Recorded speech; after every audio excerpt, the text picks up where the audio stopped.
Let's begin the second half of this lecture talking about Nirvana. Now, as I mentioned before, Nirvana is the extinguishment of desire. And in fact, the meaning Nirvana implies a snuffing out of those fires that fuel greed, hatred, and delusion. And by snuffing out those fire, you gain a greater sense of understanding of the world, and not just your own individual needs and wants. Now, there's a distinction between needs and wants. Needs are things that your body has to have in order to live. You need to have, your body's telling you to eat food when you're hungry, and you need to sleep when you're tired. That's a different thing than a want. Now, I could want a hamburger and it would make me incredibly happy to eat it.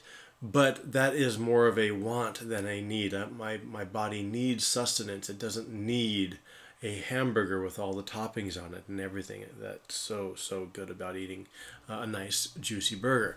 But it's detaching from those various cravings that you have, letting it go, renouncing it, and being free from it. And when you are free from those cravings, then you are detaching yourself from those things.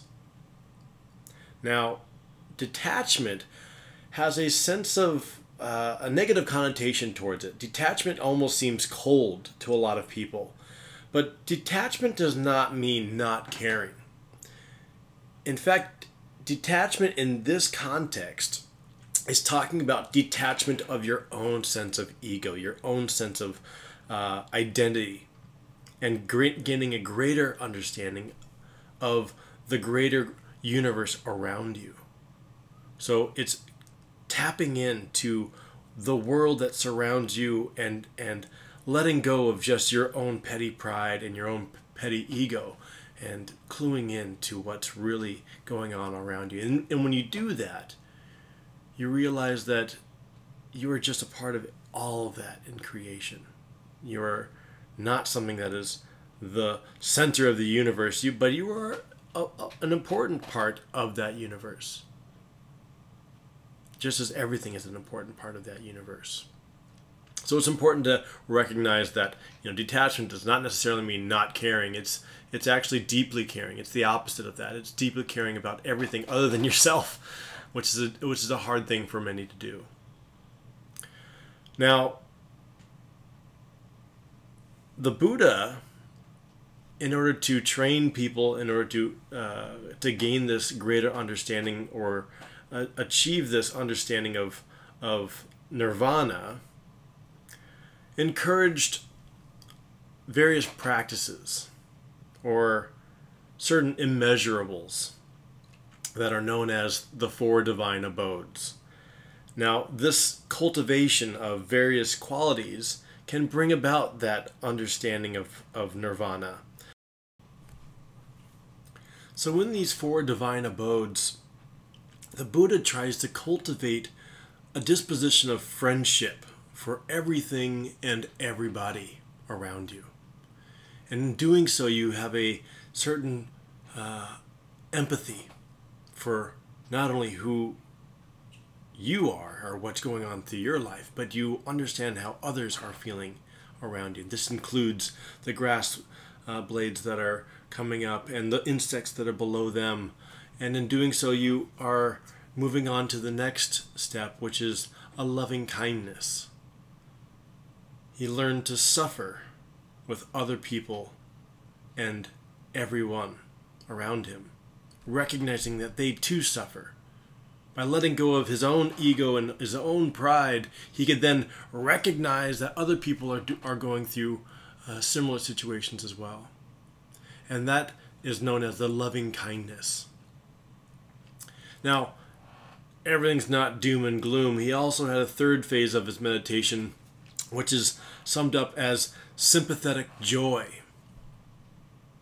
That he's able to delight in other people's happiness, not just his own, but have that greater sense of connection, devoid of envy or jealousy or anything that goes on with other people's happiness, because that tends to be the default for most humans in this world. If someone else is happy, then it kind of, yeah, you feel good for them, but you're like, I wish I could be happy too. Or you have a little bit of vengeance or something going on in your mind that's kind of tainting that happiness, that it's not a pure happiness. But the Buddha's talking about this sympathetic joy where you are indeed happy for other people. And you are feeling that same sense of kindness and compassion as you would have for yourself. And then that brings you into that fourth category, or the fourth abode, which was equanimity. This means living with compassion, kindness, and joy with others, and equally with everyone, whether you're a friend or a foe. Having that same sense of compassion or joy or sympathy for others other than yourself. Of 6 perfections, which are cultivated in Buddhist spirituality. These are generosity, which is selfless generosity or charity, benevolent morality, patient endurance for the difficulties in life that cannot be changed, energy to change that which we can do for the better, a single pointedness and equanimity of meditation, and wisdom, insight into the truth of existence. So in doing so, Nirvana entails the cessation of ignorance. And that ignorance is to the various delusions that are clouding our understanding of reality. This makes me think of the movie The Matrix, when Neo is clued in to that whole understanding of what the Matrix is, and he's fighting with Morpheus, and after a long battle, he's huffing and puffing, and Morpheus turns to him. He says, "Do you think that's air you're breathing?" This is the type of enlightenment that you gain from understanding Nirvana. You realize that that air we're breathing, that air of delusion, of ignorance, of hatred, that it's clouding our mind, and it's not really there. They're just imaginations of our own ego that aren't really important at all. It's important to understand that Nirvana is not a product of the Eightfold Path, and one cannot even attain awakening or enlightenment. It's kind of weird. I tend to slip when I'm talking about it. It's not a skill that you can gain. In actuality, it's a realization that Nirvana is already a state, that you are already in Nirvana, and that you must recognize that by clearing away all those delusions of life and what you think is reality. This is where that whole Neo thing comes back into play there. But there are really 2 types of Nirvana that exist. The first type of Nirvana is one with remainder, and the second is one without remainder. What I mean by this is when the Buddha gained enlightenment, when he reached Nirvana, he was still living, and therefore he had to eat, he had to sleep, he had to do all the normal things that humans do in order to live, and in doing so, that still creates action, which creates karma. Relatively small amount of karma, but nevertheless, it still produces that element of karmic action that brings about the cycle of life. In Parinirvana, when you eventually, or when the Buddha eventually died, it was the final stage. There is no more karma to produce, and therefore no more new birth. And that was the final extinction, the final nirvana. And so when he died, that was it. There is no more rebirth. There is no more karmic action to put out there in the world. Now, what actually happens after death is one of those unanswered questions left by the Buddha. And a lot of people would ask him while he was living, what is it? What is nirvana? What happens to you after you die? And he'd always give these mysterious answers. It was always very coy about it, or he'd talk about it in the back room, but he would never become public discourse. So it's one of those mysteries that not even the Buddha could answer. So after the Buddha died, his followers wanted a way to remember the teachings that the Buddha had imparted onto them, and the lessons that they had learned, and also wanted to figure out how they should continue after the loss of their great leader. So what they did is they created a council, and from this council created an oral tradition that then formed and structured how Buddhism should be perceived from that point on. Now, the way that they did this is dividing the various teachings of the Buddha into different baskets, or patikas.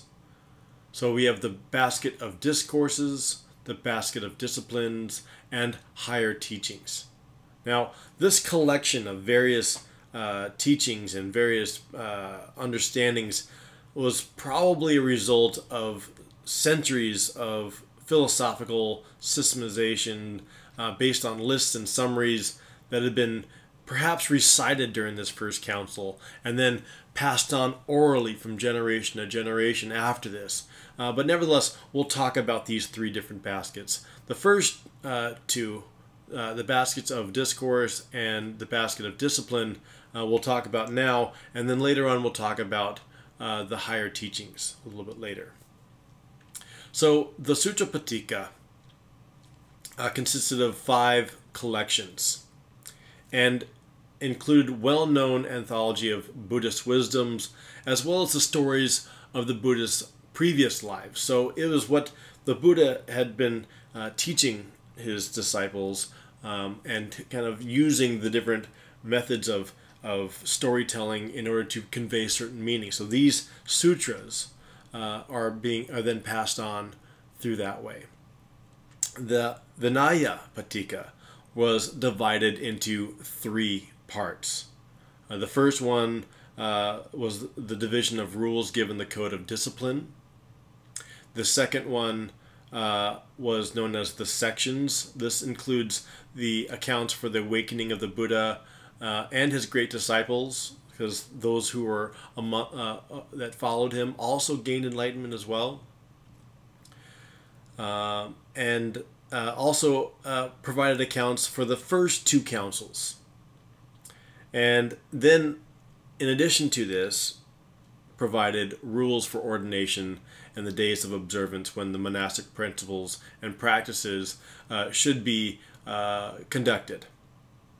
So it basically gave a structure to how the Buddhist followers should be able to practice their understandings in a new way, in a new light. So it's pretty much the start of the Buddha's teachings put into practice as a religion at this point. The accessory section of this basket of discourse was added later as a supplement and provided various summaries and a list of collections and stanzas that maybe were left out earlier on. So it was a way of kind of, okay, we've missed a few things, now let's get back into it. So these different baskets provide a sense of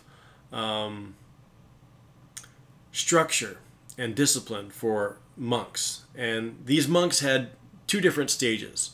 It was starting off as a novice, or someone who was new and learning the trade. And then there's the full monk, which comes later. Along with the 3 baskets comes the 3 refuges, also called the 3 jewels. Now, these 3 refuges function almost like a creed for Buddhism. And in this creed, it sets out 3 important aspects that is a part of being a member of the Buddhist community. The first is showing appreciation for the Buddha, the awakened one. The second jewel is the Dharma, or the teachings of the Buddha. And the third jewel is the Sangha, which is the community. And so as you can see here, one professes clear confidence in the Buddha, the fully awakened one, perfect in knowledge and conduct, clear confidence in the Dharma, taught by the exalted one, that brings one near that which should be known by the wise, clear confidence in the Sangha, of the followers of the exalted one on the direct path, without defects, which brings freedom. So, as a follower, one is expected to, on a regular basis, repeat this 3 times. Repeat, I take refuge in the Buddha, I take refuge in the Dharma, I take refuge in the Sangha. Now, refuge carries a connotation of protection and help. So taking refuge shows confidence in the Buddha, the Dharma, and the Sangha can protect one from the dissatisfactory human condition of life and help one eventually reach nirvana. Now, as I mentioned before, there are 2 states of monastic life. The first is being a novice, and the second is being a monk or a nun. Now, novices can begin their training as early as 8 years old. And in order to become a monk or a nun or an almsman or almswoman, you can then take on those robes at 20 years old. Now, there are 10 precepts that are important to monastic life. And you'll notice that these are very similar to many other religious tenets around the world. So the first one is refrain from taking life. The second is refrain from taking what is not given, otherwise known as stealing. Refrain from sexual intercourse. Refrain from lying. Refrain from intoxicating drink, which result in heedlessness. Refrain from eating at the wrong time. So they have specific times when they're supposed to eat, and they are prohibited to eat after noon. So they usually wake up early, do their prayers, have their breakfast, have another meal, and then they have their last meal at noon. And the rest of their day is spent teaching and learning and meditating. The seventh precept is refrain from attending events where there is dancing, singing, music, or shows. Number 8 is refrain from wearing garlands, perfumes, ointments, ornaments, or cosmetics. Number 9 is refraining from using high or broad beds. Again, that sense of comfort, or is more of a want than a need. And then 10 is refrain from accepting gold or silver, in other words, money. Now, these rules or these precepts run into certain categories, and these categories vary according to degrees of seriousness. So for monks, if any of the first 4 precepts are broken, these are the most important one. If these are broken, it can lead to expulsion from the community or from the Sangha. But it's important to also recognize that there are a lot of other rules that exist within the various schools. Some schools have as many as 227 rules for men and 311 for women. Now, that may seem unfair that women have a lot more rules that are going on, but there's a lot of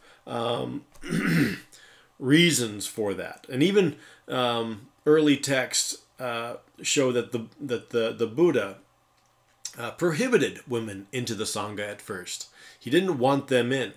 And it wasn't because he was necessarily sexist, but largely because he knew that this new community was very fragile.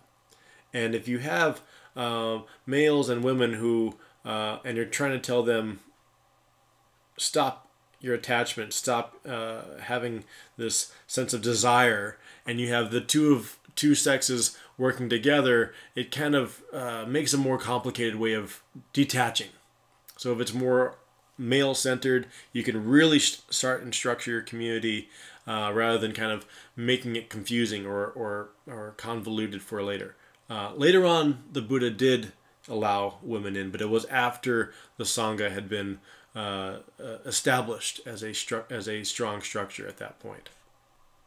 Now I'll discuss the third basket that I skipped over earlier in the lecture, the Abhidharma Pitaka. Now, the Abhidharma consists of 7 texts, which were most likely developed around the 4th century BCE. So this is after that first council, most likely. And this Abhidharma Pitaka helped form more of the philosophical side of Buddhism. So the first 2 baskets seem to focus mostly on the religious side of what the Dharma and the Sangha were able to be working in the world. So how the community and how the message was going to be developed and structured. And this philosophical side gets into more of the nuanced understandings and teachings of the Buddha. Now, a lot of these texts discuss the process of perception and the working of the mind, and eventually the psychology of spiritual attachment. And one way of doing that is through the enumerations of the dharmas. So these are factors which constitute physical world and mental experience. So it's a way of a process that you can do in order to gain access or greater attainment of those eightfold path that we discussed earlier, that fourth noble truth. One example of that is through the understanding of good thought. Now, a good thought can generate a series of wholesome mental states through concepts known as dependent arising. So through this process of dependent arising, you have a series of events that eventually lead up to the desired result. So even in the concept of good thought, it has a beginning. That beginning begins with contact. And born of contact is a pleasurable sensation, which has its own perception with an appropriate element of representative cognition or perception. This brings about a certain sense of volition, and that volition is purposeful.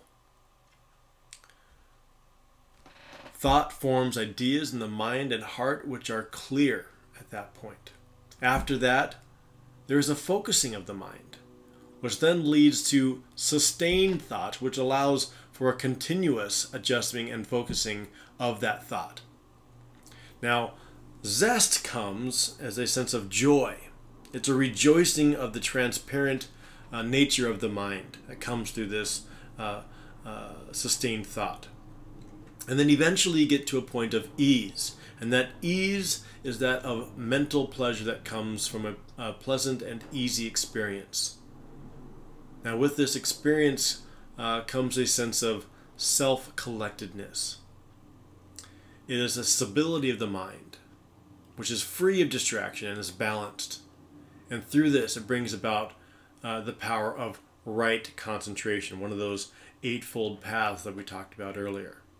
So you can see how this progression leads all the way down into that ultimate understanding of right concentration.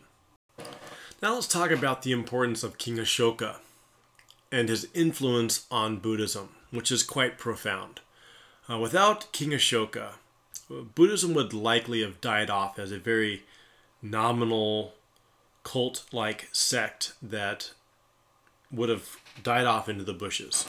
But with his help, Buddhism expanded rapidly throughout his empire and became a major religion in the region and allowed it to become a religion that continues to live on to today. So because of Ashoka, we have him to thank for the continuance of Buddhism in the world. With that said, there's a lot of interesting history associated with his rule. The first is he started off quite bloody. He had a very brutal conquest of the Kalinga region in the northeast. But after this, he began to appreciate the message of the Dharma and the teachings of the Buddha. So what he did is he converted his entire empire to Buddhism and developed what is known as the Dharma rule. This was very intelligent on a number of levels. Politically, it was nice to be able to unify an entire kingdom under one understanding and one belief and one sense of morality. And militarily, he's already united the kingdom, so now you can create a sense of unity in all these different regions that can unify all these kingdoms into one understanding of life. And so, in support of Buddhism, Asoka convened the Third Council to restore harmony to the Sangha. Because at that time, the Sangha was a bunch of divided individual groups, and there was a lot of inner fighting within these different Sanghas. And so, in order to unify the region, Ashoka said, let's have another council, and we can iron out all these issues. Much like Emperor Constantine did in 325 with the Christians. So, under the Dharma rule, and after the Third Council, Ashoka meant to provide a sense of government that protected and cared for his subject, and wanted them to be elevated morally and spiritually according to the Dharma. This was, again, that Dharma rule that was enacted. But in order to do that, he had to have everyone under the same page and tried to spread that message as best he could. So in order to do that, he also distributed a number of relics of the Buddha. And in doing so, he enacted various stupas and other monuments to that paid homage to the Buddha and the Dharma, the message that was being taught. So he inscribed on all these different walls that are still being uncovered today the message or the Dharma that had been put on full display for all the people in the kingdom. This not only popularized the Buddha and Buddhism through the various stupa rituals, but it also provided a sense of national identity and a national identity of righteousness, which could be then used to unify the empire.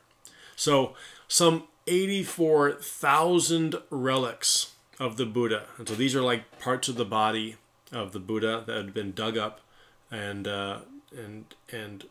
put into different spots around the kingdom, or it was a relic is also maybe a saying of the Sangha or the Dharma, I should say, and using that as a type of relic to remember the Dharma and to remember the Buddha. But he didn't really want to discount other religions that were within his kingdom. He believed that although the righteousness of the people would be better under the Dharma rule, he also respected the spirit of the religious traditions of others. And so he provided a sense of religious toleration within that rule. Nevertheless, he still gave a lot of influence and backing towards Buddhism and the Dharma rule. In this final slide, I wanted to discuss the importance of this Third Council, which happened right around 250 BCE. So again, this Third Council was put on by King Ashoka, and it was largely a way of ironing out all the disputes amongst the different members of the Sangha in the area. So it attempted to discuss the continuing disagreements about the rules and philosophical materials that were being used and being distributed and being understood by the people. And in the process, created two very important schools that are very important to Buddhism today. The first one was Mahayana Buddhism, which we'll cover in the next couple of weeks here, which was founded as more of a minority sect. And the other school was Theravada Buddhism, otherwise known as the Way of the Elders. So this is what the council, the Way of the Elders, had come up with. This is how it should be practiced, and remained a main branch in the world, and continues to be a main branch in the world throughout, particularly Southeast Asia. And a lot of the Theravada Buddhists still hold on to those Pali texts, those ancient Pali